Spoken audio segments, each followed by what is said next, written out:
Hello and welcome to SpeakEasy.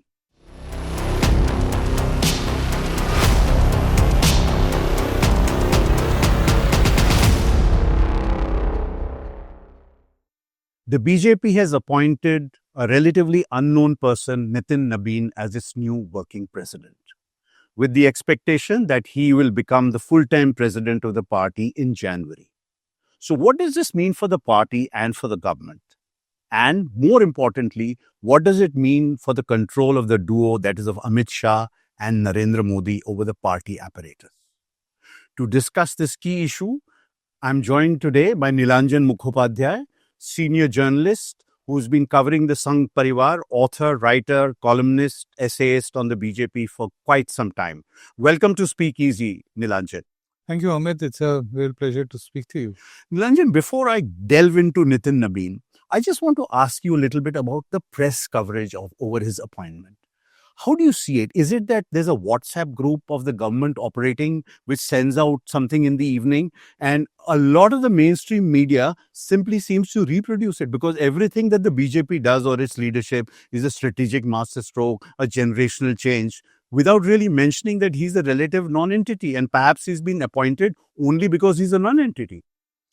You know, Amit, in the last few years, if you look at the media coverage on anything that has to do with the BJP or any of the organizations which are part of the Sangh Parivar, you will see that in the mainstream media, both in print as well as in television, in English and in the regional languages, you will find monochromatic coverage. And why do you think that's the case? Because I think somebody is giving a briefing that this is the framework in which you must put your story. It's just one step short of good old days when a certain circular would be, Xerox or cyclostyled and then distributed to various people.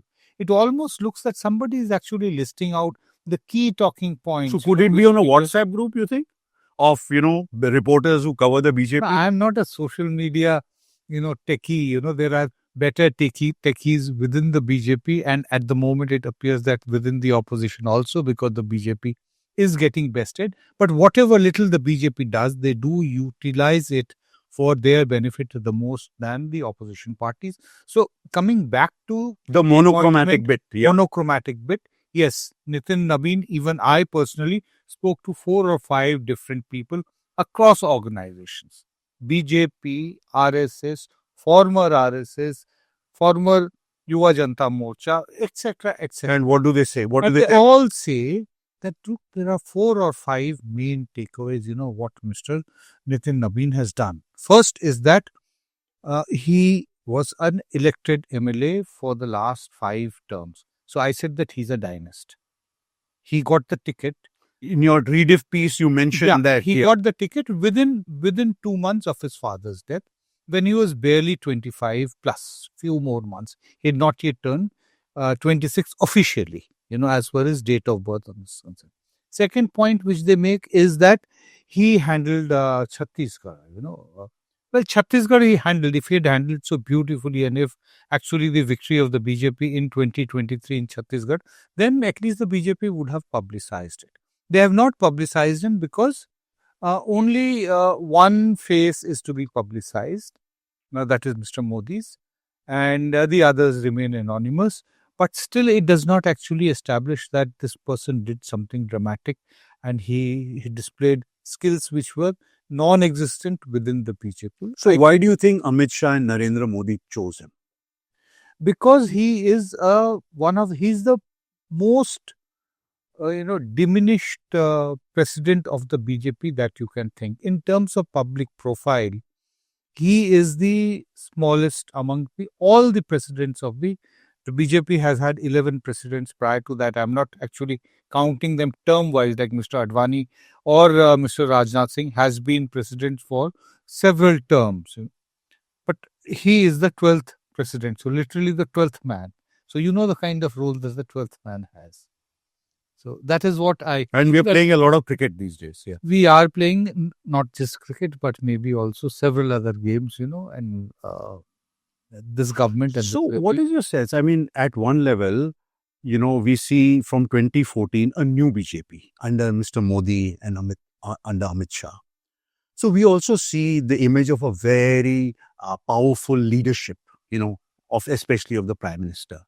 So then why the need to have non-entities in the picture? Why the need to have diminished figures? Is it a sense of insecurity of the current leadership of the BJP? I'll tell you a little story dating back to 1991 after the Lok Sabha elections in which Rajiv Gandhi was assassinated.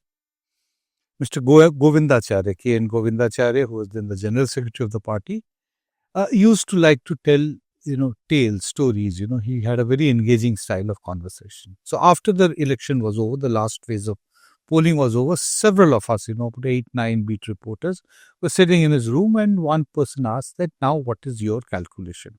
He was a great, data man, the first real data person within the BJP. So he started out reading out, Madhya Pradesh se humko itna milega, Bengal se humko itna milega, Uttar Pradesh se itna milega. So one of us asked, तो गोविंद जी आप लोग क्या replace कर देंगे कांग्रेस को? So he gave a big laugh. इसे हम replace नहीं करेंगे. We shall be the next Congress. So which seems... So now you have come to the bigger frame of how I look at Nitin Nabin's appointment. One is that, of course, it must be discussed why Nitin Nabin, all that little points which we touched about, which you can elaborate on. But also there is a bigger story that the BJP has now actually embraced one of the most problematic political cultures of India, which has been there right from the beginning, which is not having a separation of power between the ruling party and the government, which is essential for any thriving, healthy, democratic nation. Let's go back to, right after partition, Nehru, the Prime Minister, was challenged by very powerful Congress presidents, but he had people like Purushottam Das Tandon out. There were ideological differences. Tandon was a right-winger, and it was necessary for India at that point, but to not have him and actually dictate terms to the Congress. But what happened thereafter? After the first few, had gone, Nehru became the president and stayed on for another 5 years, 51 to 55 or 56. That is where he remained. The same trend continued. Thereafter, there were other people. Indira Gandhi was the Congress president in 58, 59. Right. And she also had her own... So do you think that in 58, 59, Indira Gandhi had the stature to be able to challenge the Prime Minister of the country? So obviously the Congress party was subservient. The Congress party was not a check which a party is supposed to be, that whether the policies with which the party fought or rather waged a mass struggle or a mass program, is it being implemented by the Congress or not? It is to play the role of a watchdog. Right. That is the way I look at the role of the ruling party. So today, if we look at today's BJP, which is... So it's no different from Indira Gandhi's or Rajiv Gandhi's. The only difference is that Indira Gandhi and Rajiv Gandhi both were presidents of the party also. But now Mr. Modi is careful that he is not the president of the party, but effectively he is the person who holds each and every conceivable position that is there in the party, be it any office bearer, be it in any state. Everywhere it is either a direct proxy or a representative of Modi. Which is what I want to ask you. So even relative unknowns like Mr. Ramnath Kovind or even the current president, they were not known to people. No, definitely. And today you have chief ministers, like in Gujarat, many people don't even remember, who is the chief minister. It doesn't seem to matter because, as you said, proxy is very important. Even states like Madhya Pradesh, states like Rajasthan, these are perhaps in Uttar Pradesh is the only state where maybe they don't have a chief minister fully of their choice, but let's not get into it. So what I'm saying is, that's the question I wanted to ask you, Nilanjan, is this, that with such a powerful control, such powerful projection of leadership, why do you need relative unknowns? Why can't you be comfortable with a Vasundhara Raje or a Shivraj Chauhan running to important states? Time for my second joke. That's a serious joke. That's a serious joke. I was asked that who do you think can be the next BJP president. I said, well, I know from past track record that Mr. Modi actually loves it, that if some aid comes to him, sir आपने जो नाम select किया ना, उसके लिए सबको Wikipedia देखना पड़ा. That you have to see Wikipedia for... Yeah, that you really do not know anonymous. I still, if you suddenly ask me, who is the Chief Minister of Chhattisgarh, I wouldn't be able to say without, recalling for maybe about half a minute, thinking hard. These names don't come out of the lips, even though, it's not that newcomers were not, chief ministers. There was T. Anjaya during Mrs. Gandhi. Andhra Pradesh, in Indira Gandhi's time, in 1983. At that time, she had appointed him somebody who no one knows. It actually led to that very famous Archie So to come back, that hey you out there, while she's taking a guard of honor, that Lakshman cartoon, hey you out there, come here. You are the next chief minister. By the way, what's your name? Right. So it's an iconic. Yeah. That applies to here. Tum achhe lag rahe. So, but why? Why do you think? I mean, why is this? Is this insecurity? Is this lack of confidence? What is propelling it? Because after all, they are untrammeled. I mean, look what they can do in parliament. They can pass any bill. They can do anything. So why this sense of insecurity then? Well, one thing I can say is that insecurity is ingrained in Mr. Modi's personality. It's possibly because of his background, because of his social, profile. It could stem from that. I am not a psychologist to be able to say that why is there an inherent insecurity in him. We can actually talk about it separately. It's something completely different, and it keeps on coming up. Second thing is that he does not, right from the time of Gujarat, when he took charge of Gujarat, I would say that he does not believe in sharing the limelight with anybody, either an individual or an organization. A lot of people felt in 2001 that now that he is the Gujarat Chief Minister, the RSS is going to get a lot of prominence, there will be a lot of interaction with him. But the first thing which he did is completely sidelined the RSS. It went on to such an extent that he eventually pressured to get the RSS, the coordinator of the Prant Pracharak, out from Gujarat. It used to, was Mr. Vaidya, who eventually served a term in the RSS. But Manmohan Vaidya was booted out from Gujarat to Chennai, handling Tamil Nadu sometime in 2000. So he doesn't like to share the limelight. He doesn't like to share the limelight either within his own government or with anybody.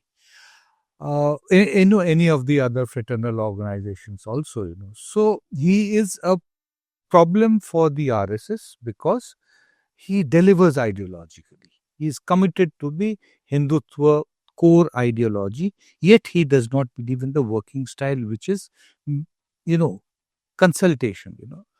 Right from the time that the BJP was formed, there was one word which we were told by the party leaders, right from Mr. Vajpayee to Mr. Advani, Murli Manohar Joshi, that we have a collegial style of functioning. Let me remind you of the letter with Mr. Advani, Mr. Murli Manohar Joshi, Shanta Kumar and a few others wrote in October 2015 after the assembly elections in Bihar, which said that the BJP is not doing very well because we are, completely wiping out, erasing any kind of democratic, functioning within the BJP. That letter was never, response never was given by the president. So Nilanjan, I want to ask you, as a political party, BJP, as you said, is in a sense a new Congress in a different, context, different style, whatever. But don't you think that this is actually going to weaken the BJP, having non-entities as leaders? Beyond the point, say, when the BJP wins, of course, all the credit goes to Mr. Modi. When the BJP loses, the credit or the discredit goes to state level leaders. So this weakening of party leaders or important leaders in different states in North India, is it going to come back to haunt the BJP at a future time? It will come back to haunt them if by the time Mr. Modi vacates the position, either because of natural reasons or because he actually does the unthinkable, which is to step down of a personal call. if by that time the system is not subverted, the BJP is going to face another,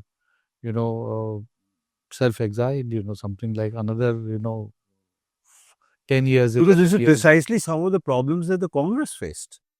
I mean, faces, yeah, or facing. Yeah. Congress is still that clueless as to what strategy it should adopt to be able to make a comeback. After 2004 onwards, to 2014 onwards, they have been completely in a limbo and unsure of what path to take. Now, I want to come to the relationship between the BJP and the RSS. You referred to it in passing. Do you think today that Mr. Modi stands above the RSS, or is the RSS equal to him or above him? Where is this equation today? Mr. Modi and the RSS here. 2014 onwards, for a long time, they were here. They were like twins. There was an article which I wrote for the Business Standard in 2014 before the Lok Sabha elections. I was asked that write about the possible trajectory of the RSS Modi relationship. So my thing was that we always referred to the RSS and the Nagpur as the elder brother. But after 2014 onward, it is, it will be a twin. So that is what the RSS was reduced to. But now it is almost looking like it is a younger brother. It is a younger brother. And, considering the RSS lays so much stress on discipline, organizational work, collegial functioning, all that. So how does that fit into the RSS culture? I mean, is it that Mr. Bhagwat is picking up the phone and talking to Mr. Modi and telling him, or they have a hotline between Nagpur and Delhi? I mean, how does this equation actually work in practice? They, they take the time to respond. And I think the last time that they responded to what had been going wrong, despite several signals, was in the 2024 Lok Sabha elections, when virtually the entire RSS cadre didn't turn out for the campaign, for the Lok Sabha campaign. And the result was there for everybody to see. Do you think they showed Mr. Modi's place? They showed that, if we do not participate, you ended up losing 20% of the seats that you held. From 304, they were down to 240. They lost 60 seats, which is straight away 20% of loss, which is possibly one of the biggest losses that can ever have imagined at that particular point. So that is the capacity of the RSS. But thereafter, by a certain series of events, first Mr. Modi actually offered, to smoke the peace pipe with the RSS. In March, you might remember, he even went to Nagpur and visited the Reshin Bagh Institute, the establishment of the RSS, which is actually called as the Smriti Bhavan of Hedgewar, the first founder of the RSS. And thereafter So you think that was a bit of a come down for Mr. Modi? Of course, Mr. Modi, because for the last 11 years, he had never been to Nagpur. He had been to Nagpur, but not the RSS headquarters. So it was something very similar to what he used to do even in Gujarat, which is not go and to the RSS office at all. So that is it. But thereafter, post the attack on Pahalgam and Operation Sindoor, Mr. Modi was able to convert the narrative into towards his benefit, and eventually he was able to restore his popularity. Bihar elections to a certain extent showed that he still remains the master of the narrative, though many will say that the Bihar results is primarily because of the love the people of the state have for Nitish Kumar, not so much because of the Modi factor. So the Modi factor will be really tested in the elections next year, which is in West Bengal and Assam. Most importantly, Kerala also to some extent after the local body elections. So we'll see all that. So the point that you made that Mr. Modi is delivering ideologically for the RSS, that is something which we've seen. So presumably Mr. Bhagwat and his colleagues and his associates will be happy with that. But would they be unhappy with the fact that today, for the first time, a single individual is calling the shots and not the RSS BJP? Because let's face it, it's not as if the RSS has just come up. They've always had a role. They've always had, people behind the scenes operating for them. So what does this mean for the RSS? Does it mean that they're in a permanent situation of subordination, or if Mr. Modi ceases to be prime minister, they'll be back in the saddle in a sense? I have interacted, had the benefit of being able to interact with people at various levels of the RSS.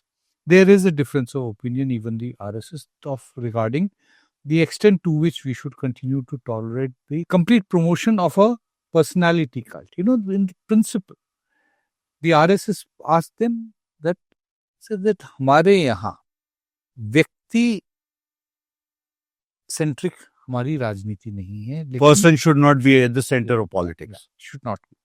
But since 2014, everything has revolved around an individual, a single individual.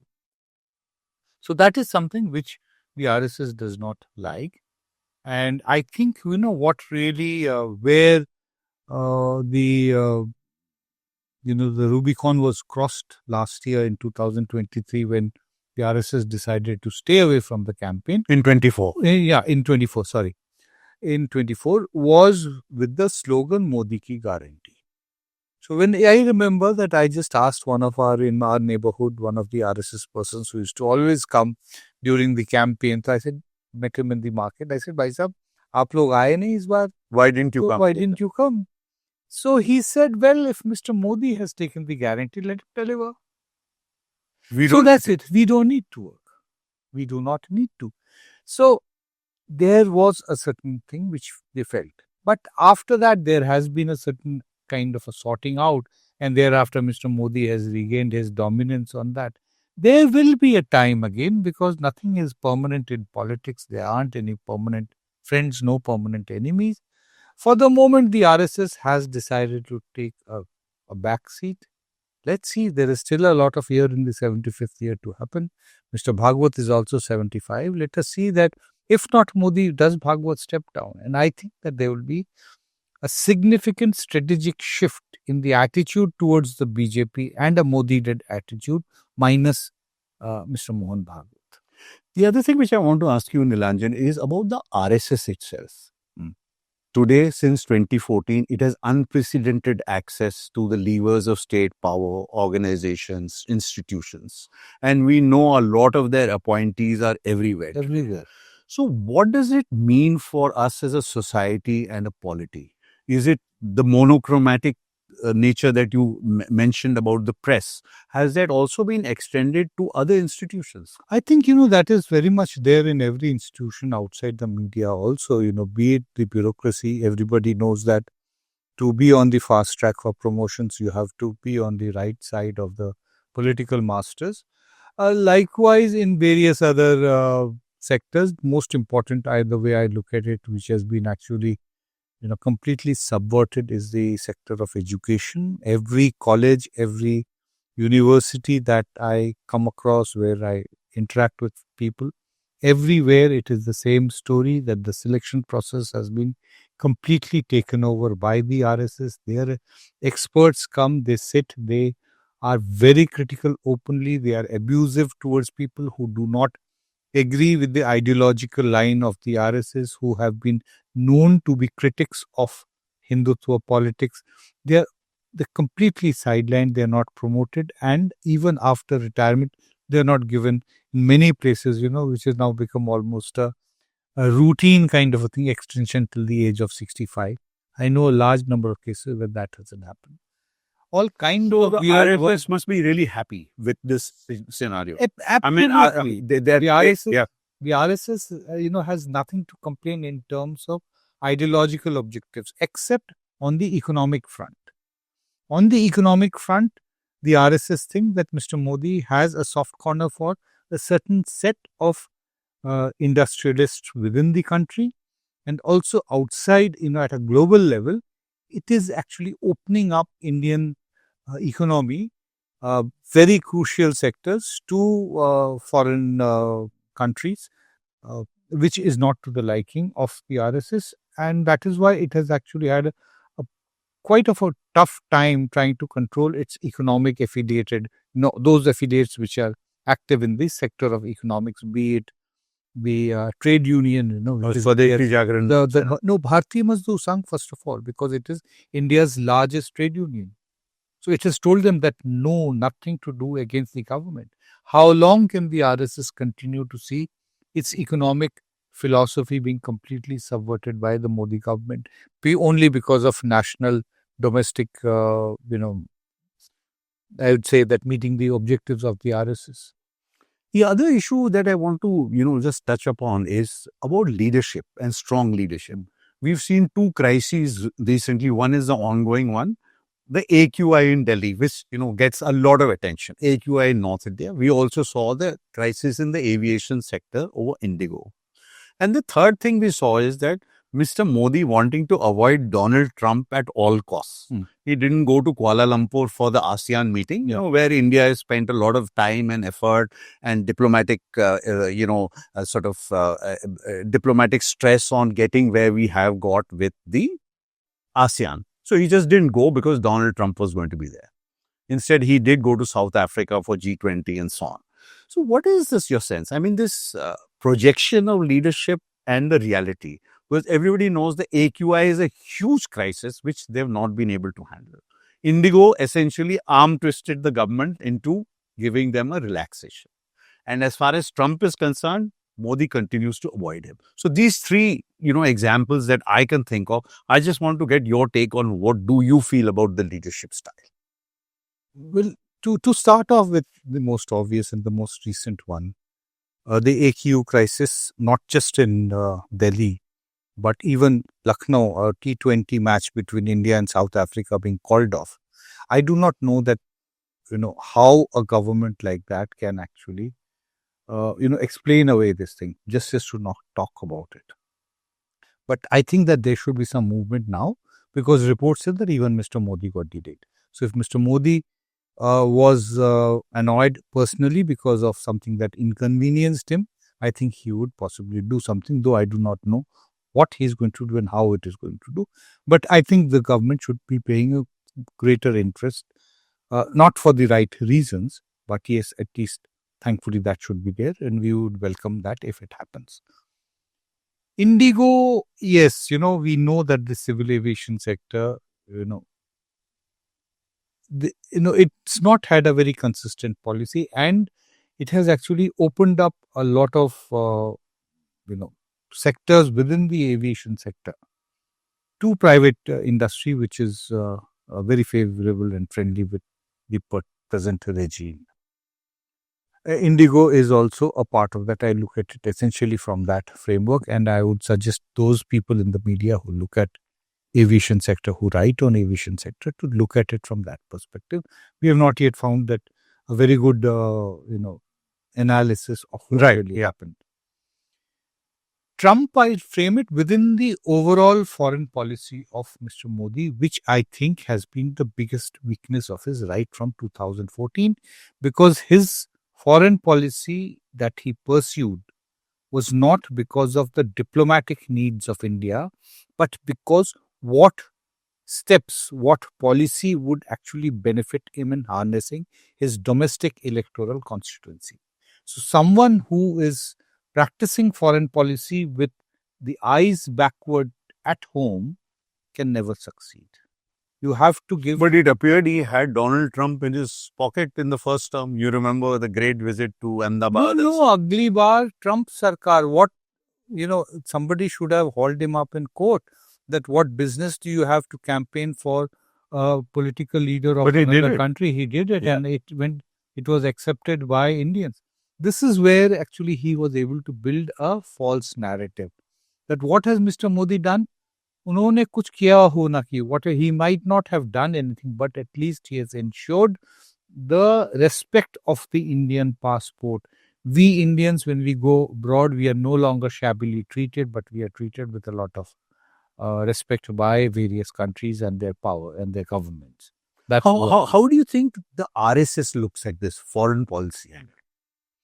The RSS was the first one which actually set up all these the foreign network. The entire Indian diaspora with which Mr. Modi interacts when he goes, there has been a very important, component of all his foreign tours and interaction with the diaspora there, where he addresses the Indian diaspora, which is predominantly Hindu, not as the Prime Minister of India, but he addresses them as Hindu Hriday Samrat, the label which he had after the Gujarat riots in Gujarat. In 2002 to 2004, he was referred as the Emperor of Hindu Hearts. So he goes and talks to them as if he is the Hindu, of Hindu Hearts. And now we clearly find. But all that investment in the diaspora, especially, using the diaspora to convince Trump, I mean, that foreign policy, which was like really, I would imagine that 70 to 80% of India's foreign policy relates to the US. That has come a cropper. So I wonder what the RSS must be thinking about it. No, RSS does not really understand foreign policy very much because it is a very localized Hindu-centric, worldview. It is not able to see outside. Essentially, you have to understand, go back to the tenets which is there. Even for instance, Savarkar's, Essentials of Hinduism, the book which actually inspired the formation of the RSS, talks about eventually an Hindu empire. And that is the pursuit. That is the pursuit of this government also. It's not just Hindu Rashtra. We still keep on, talking in our domestic policies about Hindu Rashtra because none of the critics of the RSS have really been able to understand very much what is the goal of having an Hindu empire. That is why so much of connecting with the Hindu diaspora in various countries. Eventually, the thing is that you're finding Hindus everywhere. Even Nagaland, these people have said that they're all actually Nagaland, Arunachal Pradesh. They've all said that they were Hindus at some time. Right, Nilanjan, thanks for that perspective. It's always a pleasure to talk to you.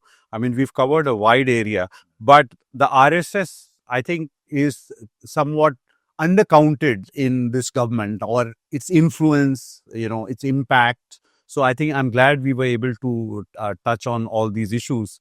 And what you said finally about the RSS and its view of foreign policy is interesting. I mean, you might treat the diaspora as another sort of constituency for your prachar, but it goes far beyond that if you want to understand the nuances of foreign policy and its impact. Yes. So thank you for talking to SpeakEasy. Thank you, Amit. Thank you. You have really also led me on to speak about very interesting issues which we normally do not hear about much. Thank you so much. Thank you.